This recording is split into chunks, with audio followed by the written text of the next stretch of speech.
Please welcome Chad Michael Murray, Sophia Bush, James Lafferty, and Bethany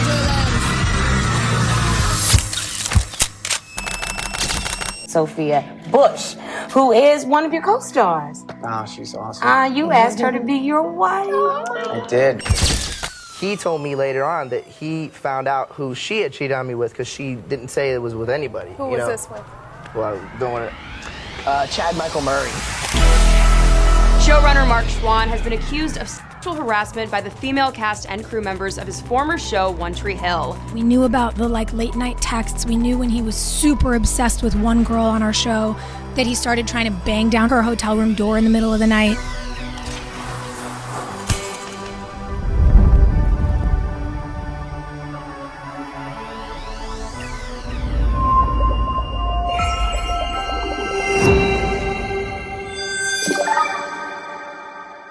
Hi, I'm Shelby, and welcome to Shelby Search Bar, a place where I take you all on a journey through the world's largest database, the internet, and bring you stories that have recently sent me down the rabbit hole. Today, we are taking it back to 2003, the golden era of television that brought us the most iconic teen dramas to ever exist. With the whole One Tree Hill reboot that's in development, I just had to revisit everything that went down in the early 2000s between the OG 5 cast. There was so much I didn't remember even happening, so this is gonna be a long one. First, we're gonna dive into the rise of One Tree Hill, from the fame, whirlwind relationships, to scandals that took over the tabloids. Then we're going behind the scenes into what was really happening on that set in Wilmington, North Carolina. So grab a nice coffee and get ready to be transported back to the town of Tree Hill.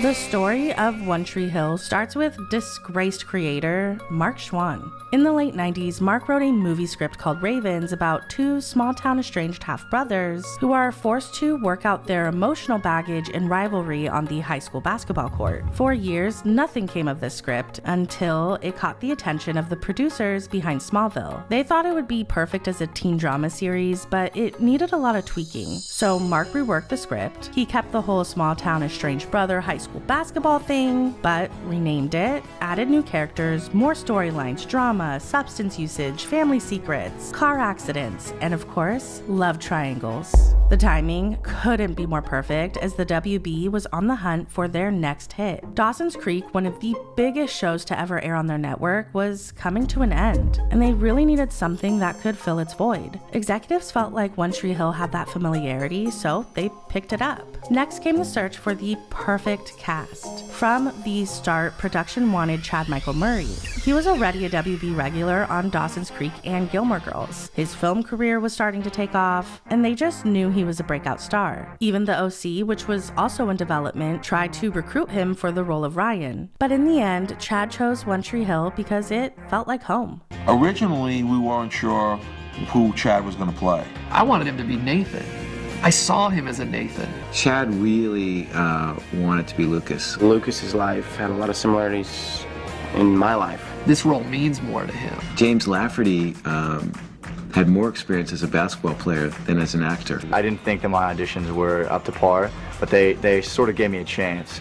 Ultimately, he came into the network that day and blew us away, like surprisingly blew us away. Hillary Burton was a VJ on MTV, introducing new music and interviewing celebs. The WB loved that Hillary's TRL job meant instant promotion across MTV. Aside from a small cameo as herself on Dawson's Creek, she really had no acting experience. She was coming off her MTV work, really hadn't done much acting, but she had a remarkable quality. I think it was nice to play a character that, one, wasn't necessarily everybody's favorite at first. They're like, okay, cheerleader who likes punk music, who's an artist, who's dark and moody but still popular. This doesn't exist. I was cast as Haley. It was another random audition in LA that I had, and I actually read for Haley and Brooke, but I didn't really want to play Brooke. I just read Brooke the exact same way that I had read Haley, which isn't that great for me as an actress. Anyway, I got the part I wanted. Bethany Joy Lenz came in with a pretty extensive acting background, so casting her was a no-brainer. However, casting the role of Brooke was much more difficult. Sophia Bush, who was newer to the world of Hollywood, had to have multiple rounds of auditions where producers weren't sure if she was the right fit. So I came in red, and was told that I was not sexy enough to play Brooke. So then I came in again and wore this mini skirt that I wanted to dye. I remember that. And Mark told me later, the first skirt I wore was not sexy, and the second skirt I wore was too short. And so I guess it was like, you know, Goldilocks, like the third try, I got it right. That was the first time I punched Mark Schwann. We'll get into the other time she punched Mark later in the video. Anyways, just like Dawson's Creek, One Tree Hill was filmed in Wilmington, North Carolina. With a 9 to 10 month filming schedule per season, the cast had no choice but to pack their bags, leave Los Angeles behind, and move to the quaint, picturesque town full time. You have to imagine back then, they were all in their late teens to very early 20s, living in a much smaller town where they knew absolutely nobody. That created a bond amongst the cast where they spent every moment together on and off the set. Hey guys, welcome to Cape Fear, or as we call it, Hollywood East, and see me and the cast of my hit show, One Tree Hill, on our new home turf. Go Wilmington. It's been a pretty difficult adjustment for me, especially since it's like 2,000 miles away from where I grew up. Had to make a whole new set of friends. This is hurricane season right now. Hurricane season. And this is our hurricane party. This fabulous party we have going on the 7th floor. Okay. We go room to room to room. That's how you do it, right? That's great. Come on, bring it on. Bring it on, I'll kill you. She's gonna hurt. I got rug burn, dog. From one season, One Tree Hill down, it's been an experience to meet Sophia. I mean, she's changed my life. She's a huge part of my life. With everyone getting so close, it didn't take long for the first romance to spark during filming for season 1. Chad Michael Murray and Sophia Bush fell for each other almost instantly. There was just one major problem. Chad had a girlfriend back at home, Erin Foster, who said on her podcast, quote, "He definitely did cheat on me with her in like a pretty egregious way while we were living together." Now, according to Hillary Burton, Chad told everyone that he and Erin had broken up, basically saying that Sophia had no idea he was in another relationship. Now we're going to fast forward to August 5th, 2003, the day the OC premiered on Fox. It was an instant smash hit, debuting to 7.5 million viewers. The execs at the WB were definitely watching. One Tree Hill was set to premiere just 1 month later, and these were the numbers they needed to compete with. Luckily for the show, they had Chad Michael Murray, who was about to blow up. His big screen debut in Freaky Friday dropped literally 1 day after the OC premiered, and overnight, his name was plastered across every gossip magazine, not just because he was becoming the next teenage heartthrob, but because he had found himself right in the middle of Lindsay Lohan and Hilary Duff's iconic 2000s feud. You caused a huge controversy, which is at the Freaky Friday movie that you're in, premiere, and you were in this movie with Lindsay Lohan. At the time, Lindsay Lohan having a feud with Hilary Duff, you bring Hilary Duff as your date to the premiere. Pandemonium breaks out. Things went crazy. I'm not up to date. Yeah, I didn't know. Oh, you knew? Didn't you know? I'm 58 years old, and I knew that you can't bring Hilary Duff to a Lindsay Lohan premiere. You can't do it, ladies. We had to get comfortable for a kissing scene, so I took her out. Who's we? Which you? Hillary and I. We were doing Cinderella Story. Right. And Freaky Friday was premiering, so I had to get comfortable, and, you know, we didn't know anything about each other. We just started. Your co-star is Hilary Duff, and she's 16.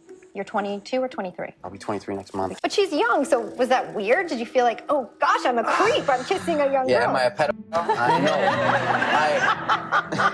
know. Here's the weird thing.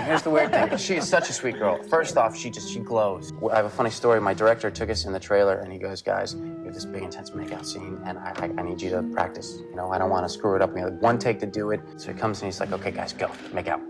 Whoa. Poor girl. And I'm like, can you give us 10 minutes, please? And so, you know, he left the trailer, and I was like, hi, Chad. And it was probably the most uncomfortable moment of my life. The director comes back in and he goes, nice. Leading up to the One Tree Hill premiere, Chad was in the press non-stop because of all the rumors that he and Hilary Duff were dating. Sophia and Chad were together during this tabloid chaos, but they were keeping it hidden. So Chad kept taking Hilary as his date to events like the WB promo party, which only fanned the flames of speculation. When asked about it, he said, quote, "We're friends, dude. She's 15. The WB was banking on all this buzz swirling around Chad to boost ratings. But on September 23rd, 23rd, 2003, One Tree Hill debuted to only 2.5 million viewers. Any other network would have canceled it. Our ratings weren't very good. We were like left out there to die, and our ratings were abysmal. Maybe 5 people watched the pilot. There was nobody who had us lasting more than 6 episodes. It was incredible because our little ratings that they told us were not enough kept growing. And by the 8th week, we had gotten enough traction that the network felt like it was something that they wanted to hold on to. By the end of 2003, the show had built a very dedicated fan base. So when Sophia and Chad went public with their relationship, right as their characters got together on screen, fans became obsessed, launching them into the new it couple of the early 2000s. Tell them who your boyfriend is. He's your co-star. Chad. Yes, he's Chad my Michael co-star. Murray. This That's is him, the right? one. He's. So you're there, and you're with Chad a lot. So you just kind of naturally, it's just natural. You guys fall for each other, right? Right. Yeah, and then maybe one day you'll date seriously and live with each other. Yeah. I'm just joking. No. I know. I heard. We do. You live with each other. Yes.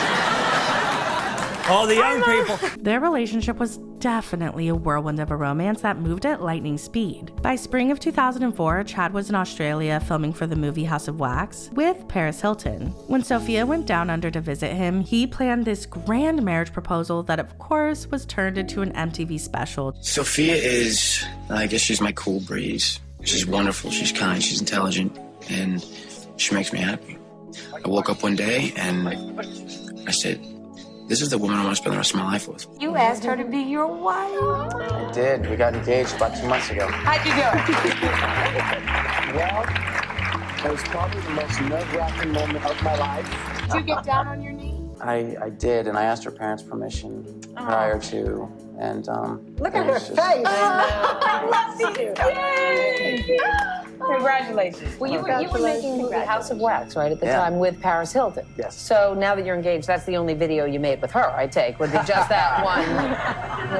wow, don't start that. With the cast rising into teen stardom and the show gaining traction, One Tree Hill would be renewed for another season. But there was always this looming threat of cancellation. So Mark and the executive producers decided to shake up the show to compete with the OC's edginess. In an interview with the New York Times, they said, quote, "Sex sells and skin to win." Even back then, you could tell this shift made the girls really uncomfortable. Where were you just now? I was dropping off lingerie in the wardrobe trim. Really? Yeah. Lingerie? What's going to happen with lingerie on the show? You know, I don't know, but since they try to get us naked a lot. It's true. And I have a good friend who makes things that are not so exposing. I figured I'd... Explicit? Yes. I figured I'd take over some pajamas that the next time they tried to put any of us in our underwear, we could be a little more covered up. While filming season 2, more real-life romances would develop on set. Hillary Burton would start dating assistant director Ian Prange, whose father, Greg Prange, executively produced the show. Despite being together for years, Hillary kept the relationship very private. There are also 2 other stars who started to fall in love while filming, but were apparently stopped by a cult. Bethany Joy was a part of a small religious group called the Big House Family. What started off as a Bible study in Los Angeles morphed over time into a full-blown commune-style cult. According to Bethany, executives knew of her religious standing before hiring her. They had actually called up her manager to say she shouldn't sign the contract unless she was okay with, quote, f***ing and sucking. The leaders of this cult that you were a part of told you not to trust your co-stars and to essentially stay away from them. Yeah. How did isolating yourself affect your dynamic on set? Well, I think I just became someone that nobody really knew how to connect with. It made me sad about all the things I missed out on, for all the cast dinners and all the parties and things, that there was bonding experiences that happen, especially with a young cast when you're on a location. It's a once in a lifetime moment.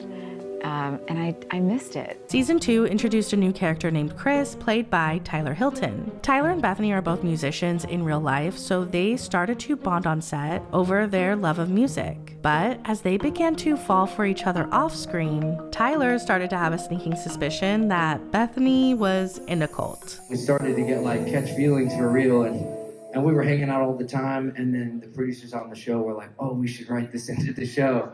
And so they started having our characters like sing together on the show and stuff. And you know, we were like getting closer and closer, and I started to get the vibe that she was in a cult. So I was like really into her though, and I was like, dude, I'm down with cult. I don't care about that shit. Yeah. And she was like, well, if we're gonna do this, you know, the cult has to suss you out. And I was like, oh, okay, yeah, that's right. I've been through this before. They came out to the show and they like sussed me out.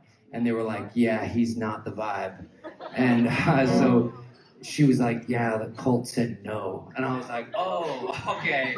On April 16th, 2005, Sophia and Chad officially tied the knot in a private ceremony where they looked so happy in all of their wedding photos. But the honeymoon phase would last all of 1 month before tabloid after tabloid started reporting that Chad had been unfaithful. Right after they got married, it was rumored that he did not believe in the sanctity of marriage, which is just code for he was cheating. Rumors started to surface that when he was on the set of his movie House of Wax, he had cheated with Paris Hilton. After that, Chad Michael Murray was also out partying. There were pictures of him at strip clubs. Just a few weeks into married life, House of Wax premiered, which was Chad and Sophia's first major red carpet event as husband and wife. They attended every after party, smiling for the cameras as Hollywood's hottest couple. Sophia was even photographed laughing with and hugging Paris Hilton, completely unaware of the rumors that were about to drop. When you break down the timeline, Chad proposed to Sophia while filming for House of Wax, which raises the question, was he cheating while buying the ring or after it was on her finger? We'll never know, but what we do know is that Nick and Aaron Carter publicly confirmed the Paris and Chad rumors on the Tyra Banks show. But didn't you date Paris Hilton? Yeah. And then you dated Paris Hilton? No, that was a big misunderstanding. He had taken her out on a date, and after I had broken up with her. I was 16. It was well, she her. took you out. So okay. She was 16. She was like 20. He was 16. She was 20-something. So Paris took you out on a date after you and Paris broke up? Yeah, but I had to find out some information. I had to be a little sneaky. What did you find out? I just found out that she wasn't being a good girlfriend to Nick. He told me later on that he found out who she had cheated on me with because she didn't say it was with anybody. Who was this with? Well, I don't want to... Chad Michael Murray. So... He's on the House of Wax movie. By September of 2005, just 5 months after getting married, Sophia and Chad announced their split, both putting out similar statements that said, "We appreciate privacy during this time." Now, while this was all going on, season 3 of One Tree Hill was in the middle of filming. In this season, Chad and Sophia's characters are in love. So not only are they in the midst of this horrible, highly publicized scandal and breakup, but Sophia has to go on set every day and act in love with the man whose actions created the media firestorm around her. While Sophia was being praised for her professionalism, Chad's reputation was taking a major hit. I continued to be in a place of work with my ex. There was like, this is my integrity, this is my job. I will not falter for 1 second or 1 minute ever on this set. Were the producers shitting a brick like what's going to happen to this show now? We have a divorced couple on set. They were actually really deeply inappropriate to both of us. Oh, they were? About it. Yeah, like they threatening? They ran TV ads about it. Like, oh my God. It was really ugly. And I imagine that was hard for him as well. Mm-hmm. You know, it was a very ugly situation. Fast forward to early 2006, Sophia tried to have the marriage annulled, citing fraud, but a judge didn't approve it, which meant they had to go through the more lengthy divorce proceedings. Meanwhile, Chad has already completely moved on with a teenager. Since One Tree Hill is about high schoolers, oftentimes teens from the local Wilmington high school will be stand-ins for the show. That is how Chad met Kenzie Dalton, who was a high school senior. To make matters worse, just 7 months later, Chad proposed to 18-year-old extra Kenzie Dalton. Ouch. My God, how uncomfortable must the set of One Tree Hill be right now? Kenzie turned 18 years old in March of 2006, and just a few weeks later, People magazine was reporting that they were engaged. Chad was seen as her escort to the Azalea Festival, where Kenzie was sporting a diamond ring on that finger. When reporters asked her about it, she said, quote, "I'm not allowed to answer personal questions, but I appreciate your interest." Shortly after, In Touch reports that Chad was told he was not permitted to go with Kenzie to prom because he was 24 years old. To make it up to her, he apparently threw Kenzie and all her teenage friends an after party where he then gifted her a Mercedes-Benz. Is she a North Carolina girl? Yeah, she's a Carolina girl. That's the best thing for you. You know, it's not Hollywood. She's just a really good girl. I mean, I'm very, very fortunate. She keeps me together. Yeah. She made a list of things for me to change for the new year, you know. She said, teach Chad where the trash is. Sophia Bush also moved on in 2006, but she kept her relationships extremely secret, mainly because she was terrified after the public fallout with Chad. Sophia first started dating Austin Nichols, but they were on and off again. During one of the off periods, she actually started dating James Lafferty.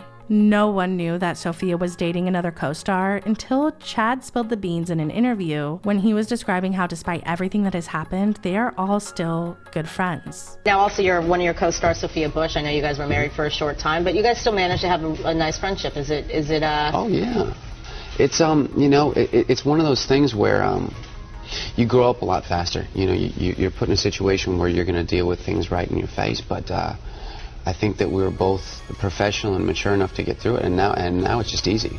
You know, you're just really friends, nice. and you know, nice. she's got James, and James and I are friends, and so it's like one of those things where Your family. yeah, it's just a little tight group in Wilmington. The relationship with James reportedly lasted under a year, and shortly after, Sophia would get back together with Austin Nichols, who actually took a job playing Julian on One Tree Hill. This meant Sophia was now working with 2 exes and her current boyfriend. But this relationship did seem more serious because she actually went public with it, saying, quote, "I think someone taking a job and moving their life across the country to show you how much they care is pretty much the most romantic gesture that a person could make." 2006 also marked a major turning point for One Tree Hill. The WB and UPN merged, forming the CW in order to compete with bigger networks like Fox and ABC. Season 4 aired on the CW because it had already been in production, but it was on the chopping block for Season 5. That is until Mark Schwann pitched to executives a 4-year time jump to skip the college years in hopes that they could keep the fan base that was growing up. A time jump was a major risk, but it paid off. Now, during promotion for Season 5, Mark was doing an interview for French TV where he oddly talks a lot about if Chad and Hillary were to choose to leave the show. I don't know if the audience will love the show as much if Chad and Hillary leave, but I see opportunity to tell more stories about some of the other characters. I also want to say that if they choose to leave, it doesn't mean they can't come back. I mean, there might be a lot of energy in that. You know, to experience this world without some beloved characters, it might give us exactly what we need. The entire original cast had a standard 6-season contract. This is typically when a lot of shows will end because of contract renewals and negotiations. According to Hillary, in the spring of 2009, they were finishing filming one of the final episodes for Season 6. When an exec walks in and says they've been renewed for Season 7, the entire cast is hugging and cheering, except for Hillary and Chad, who realized they were the only ones who didn't get an offer to return. On one of Chad's final days on set, a fan filmed him saying, quote, "They don't want me. I'm not joking. They're not bringing me back next year to save money." Chad and Hillary were the highest paid actors on the show, but also arguably 2 of the most central characters. The decision to boot them was very controversial, sending shockwaves through the One Tree Hill fan base. You know, it was announced yesterday the One Tree Hill's coming back for Season 7. It's very exciting. And I'm very excited for everybody involved. There's all sorts of rumors flying around about me and whether or not I'm coming back. And I just want to clear up one thing that's very important to me. And that is, I want everyone to know how much I love Peyton Sawyer. And I've had a really good run. And I wish I had creative control over the show, you guys, and I don't. I just don't want anybody to think I'm abandoning a place that has been very good to me. Some fans loved Season 7 through 9, while others stopped watching the show entirely. In terms of overall ratings, every season after Chad and Hillary left continued to decline in viewership, which ultimately led to the end of One Tree Hill. For a show that had almost been canceled many times, they not only outlasted their rival, the OC, but they made it almost a full decade on television, turning into a cult classic. However, behind the scenes of the beloved One Tree Hill was an extremely toxic work environment with a creepy showrunner who has so many allegations against him, it won't be possible to cover them all. Showrunner Mark Schwann has been accused of sexual harassment by the female cast and crew members of his former show, One Tree Hill. They issued a statement on Monday in support of their colleague, writer Audrey Wacho. She and her writing partner were sexually harassed during their time working on the series. She wrote, "Female writers would try to get the spot where the showrunner wouldn't sit as to not be touched. Often men would help out by sitting next to him, thus protecting the women. He pet hair, he massaged shoulders. I know he did more, but not to me, so they're not my stories to share." The female cast members of One Tree Hill, including stars Sophia Bush, Hilary Burton, and Bethany Joy Lenz, issued a joint statement backing up Wachow's claims and alleging Schwann manipulated many of them psychologically and emotionally. The statement reads, "More than one of us is still in treatment for post-traumatic stress. Many of us were put in uncomfortable positions and had to swiftly learn to fight back, sometimes physically, because it was made clear to us that the supervisors in the room were not the protectors they were supposed to be." Over the course of the next several weeks, more and more allegations against Mark would come out from cast members on his current show, The Royals, to One Tree Hill stars, fully opening up about what they experienced on the set in Wilmington, North Carolina. Our writer's room was in LA, so we had plenty of time where he wasn't on set. It was very clear to him to stay away from me. First time Mark Schwann grabbed my ass, I hit him in front of 6 other producers. And I hit him fucking hard. The creator of the show is basically a monster. Yeah. We found out from a writer that he kept a board of the fitting photos of each girl in underwear up in his office.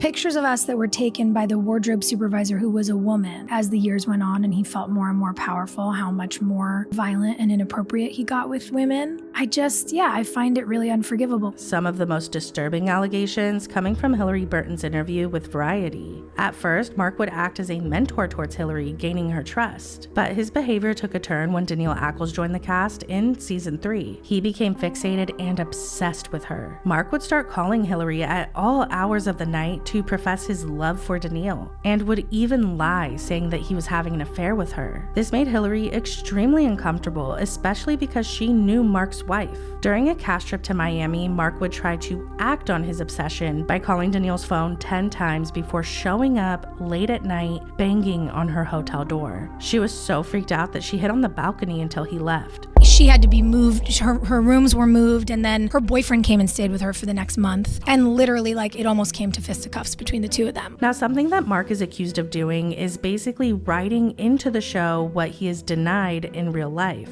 So as Danielle rejected his advances, he responded by over-sexualizing her character on screen. By season 4, Mark started to ramp up his behavior from harassment to assault.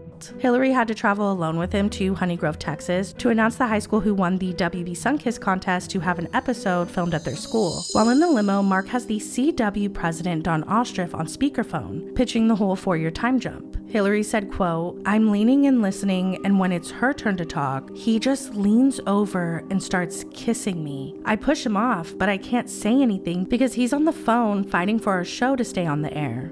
Here we are, Honey Grove, Texas, where Hollywood meets rural America. I'm going to turn the camera over to a guy, the guy who came up with the idea of One Tree Hill in your town, Mark Schwann. He's right here. Guys, where do you want to go? Tell him about Joe's all ramped up. We're here in Honey Grove, Texas, day 1. Shortly after, the full cast and crew arrived in Honey Grove to shoot the episode, and once filming wrapped, they all headed to a local bar to party. When Mark got there, he went straight up to Hilary and in front of everyone, kissed her. His behavior was never a secret, everyone knew, and nobody ever did anything about it, except for Chad Michael Murray, who confronted Mark in that bar in front of everybody. I hope it's okay for me to ask this, but why didn't you ever report him when that happened? Oh, I did. I told all sorts of people. Oh, you did? I mean, honey, I told everybody. Oh, yeah. And people saw it. Chad walked up and goes, "What are you doing?"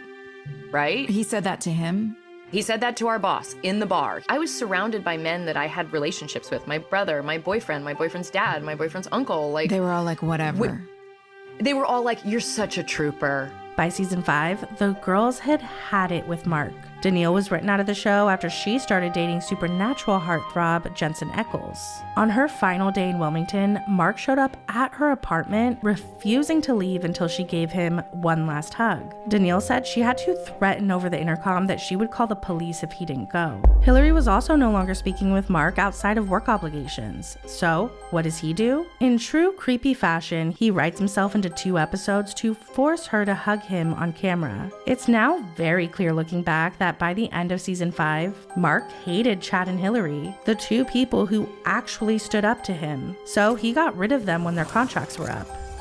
Where is Mark Schwann now after so many women have come forward and so many allegations? Well, after E fired him from the Royals back in 2017, he vanished from the industry and has stayed completely silent ever since.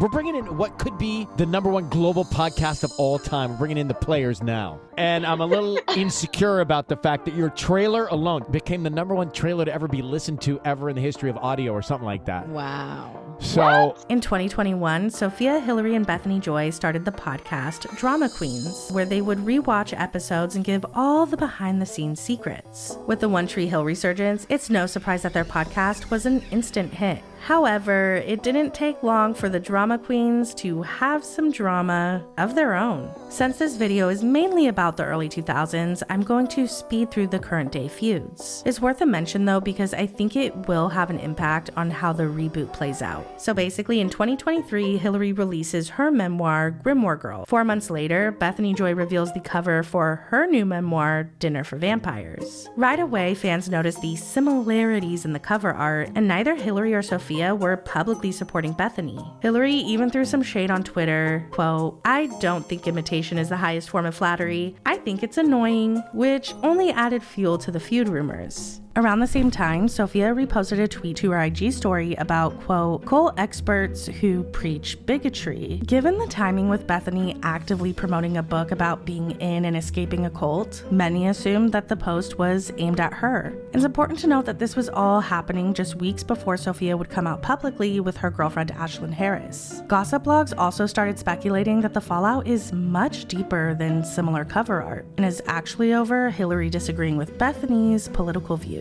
But as of now, those are all just unverified rumors. Months later, Hillary announces that she is leaving the podcast, stating that it doesn't make sense for her to continue since she wasn't in the show past season 6. But fans weren't buying it. The tension in the podcast was just really obvious. Fans are speculating that things between you and Hillary are not great, not friends anymore, don't follow each other on social media. I don't want to get too much into it because I know it's like, this is your personal life. Yeah. I just wondered if you have anything to say about it. I love Hillary. I have always and will always, and I don't have any problem with her. There have been some bizarre misunderstandings that I really hope we can figure out one day. That brings us to the One Tree Hill reboot that is happening on Netflix. What we know so far is that besties Sophia Bush and Hillary Burton are going to executively produce the show, where their characters Brooke and Peyton come back, but now as parents to teens. That leaves us with one big question. Who else from the OG5 is returning to Tree Hill? The fans have kept that show alive, and they've asked for it for so long, and then the studio came to us about it. Beginning to figure out how we might tell these stories and reunite our whole ragtag bunch feels really, really amazing. Gotta be honest, I gotta be honest. I do hope that it happens. I hope that it happens, but not about us. One Tree Hill worked because all these kids growing up through high school and into college saw themselves in a character somewhere, whether it was Mouth or Skills or Luke or Nate or Peyton or Brooke or Haley, any of them. I want to see a new generation of young kids dealing with today's issues. If it happens, there's a chance we could see you back as Lucas?